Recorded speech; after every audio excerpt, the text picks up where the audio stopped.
Hello and welcome back to the Abington Code channel. My name is Abington and it is really good to be here because it's been about 2 weeks since I've done an in live here at the headquarters in Las Vegas.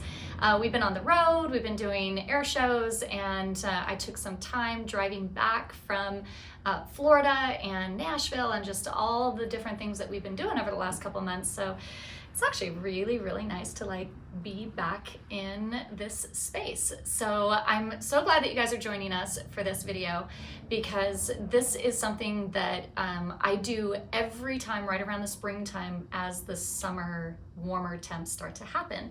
And a lot of people don't realize that you need to prep certain things on your watch to make it work better for you and last longer. And it's everything from making a fine-tune adjustment on your metal strap to maybe even swapping out and going with like a silicone strap or something else. So I do want to kind of go over like the do's and don'ts of how to summarize your watch.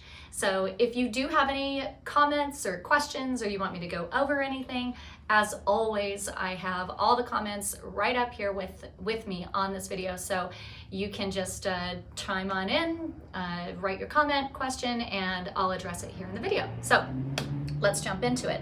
So what do we do? What happens in the summer months? Basically, the number one thing that happens is that our wrists actually tend to swell a little bit. And that's just because it's hot. There's nothing, you barely even notice it. Of course, if you are right-handed, then your wrist is already just slightly bigger than your left-handed. Whichever your dominant hand is, your wrist is going to be slightly bigger. And the reason for that is you're just working the muscles more.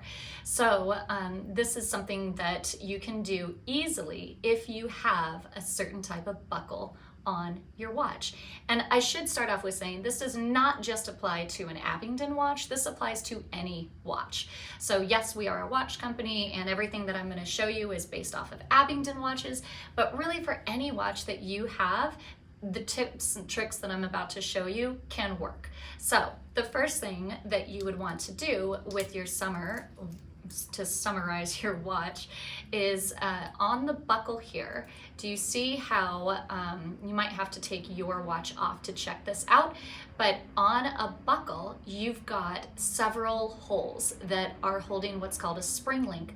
The spring link is just it's a literal term, meaning it springs in, springs out, and you can adjust it as needed. There are some buckles that are completely smooth on the side. If you have one of those, unfortunately, you're going to either need a different tool or take it to a watch repair. But if you've got one that has those holes exposed on the outside, then all you need is a pointy pair of tweezers or even an earring post. Don't use the solid gold earrings or anything like that. It's too soft. But anything that has like a steel post, you're totally able to use. And I've done this in a bind when I'm out on the road and I don't keep these with me. Not very TSA friendly. They might be, but I don't normally travel with pointy tweezers. So what I would do is I would just take that spring link that is normally in a little bit for the winter and I'm gonna move it to the furthermost out of the post. So what I have on this buckle here, I've got 4 dots.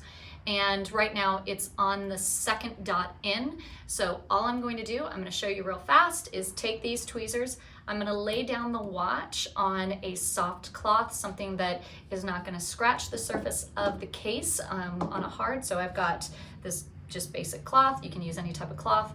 And I'm going to push in on that pin through the buckle. And then I'm just going to kind of wiggle that spring link out to the furthest out position. Flip the watch over, take your pointy pliers, push in where that spring link is, and then when I hear that click, I know it's locked into place and I've just adjusted out 1 dot. Most of the positionings on a buckle that has these links, these little holes, it's about half a link size. So all I did was just move out half a link. And honestly, that's really all you need. You're not really swelling too much with summer months, depending on where you're at. It's just a slight. Hopefully you're drinking a lot more water, so that's also going to make your wrist swell just a little bit, but that is not struggling on my wrist anymore. So this is a really nice trick to do if you just have a metal band. Now, I will say that metal bands are going to be your best friend when it comes to summer wear. The reason being is because of the sweat. So if you do have a leather strap on your watch, I would highly recommend taking this off during the summer months.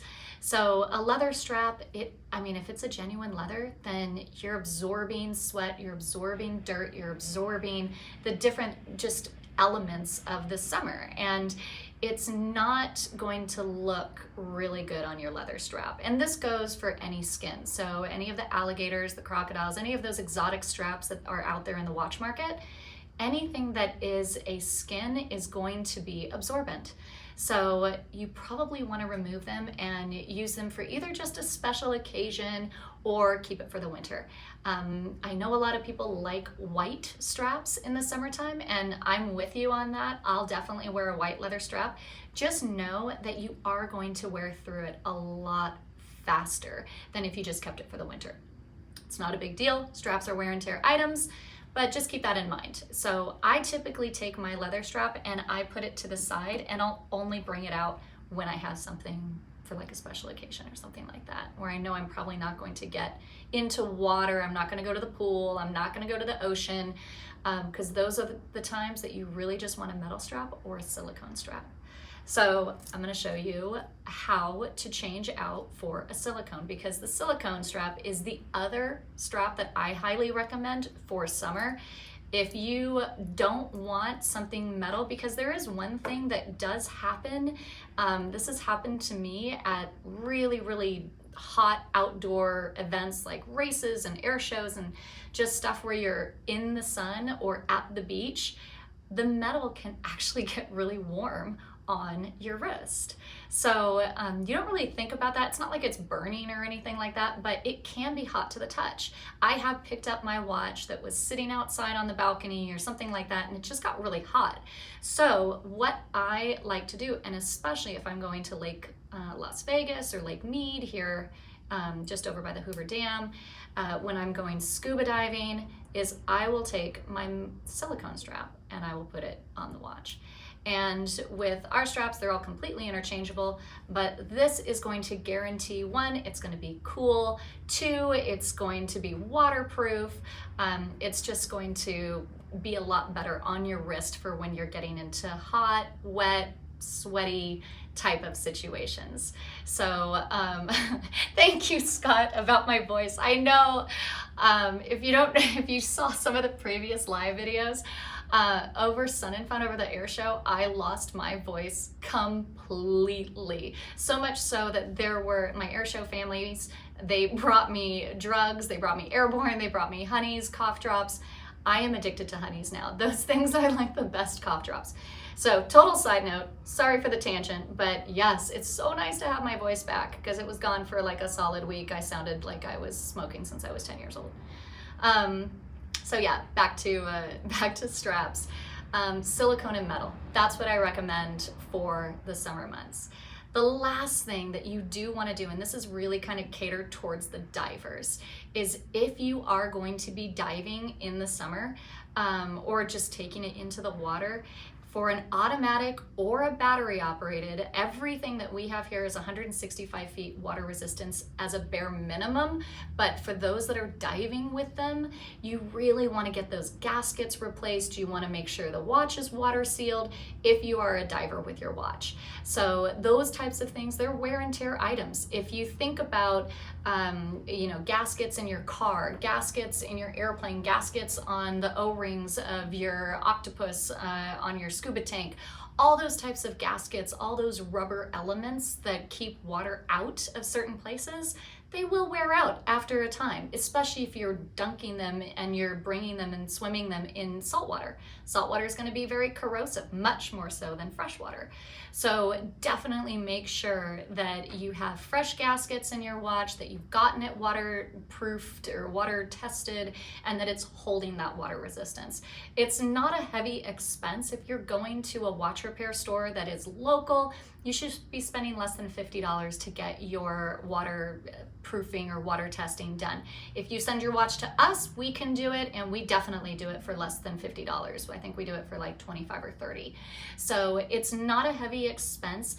It should only take about a week. So there shouldn't be a heavy downtime. If you're getting ready to go on a dive trip over the summer and you're going to someplace exotic and you need to send in your watch to make sure that it's ready for you to go on that dive, then expect a week to 2 weeks with the transit if you're shipping it somewhere to get it done. And if you're getting it done locally where you're at, then it should only take about a week. So those are my big tips. This isn't a very long video, but I definitely wanted to go through some of the major things. So changing the buckle, using a metal or a silicone strap, putting the leather band away so that you can keep it. Definitely don't go into water with the leather band. You will ruin, you'll discolor it, all sorts of things will go bad if you start putting leather into water. So don't do that. And then make sure that the gaskets, the water seals, all of those things are done properly, and you should be set to go. Your watch should be totally summer proof. You're going to get a lot more wear out of it. You're going to get a lot longevity out of the watch as well. And I really hope that these tips helped you and that you are doing this now for the summer months, because we're getting ready to get into some really hot temperatures. If you have not subscribed, click the subscribe button. We'll come at you with more watch videos. Definitely have some really cool adventure videos that are going to be coming up that we've been filming. So don't think I've forgotten about those. We're definitely going to be featuring more of those too. So I hope you guys enjoyed this, and we will see you on the next video. Bye.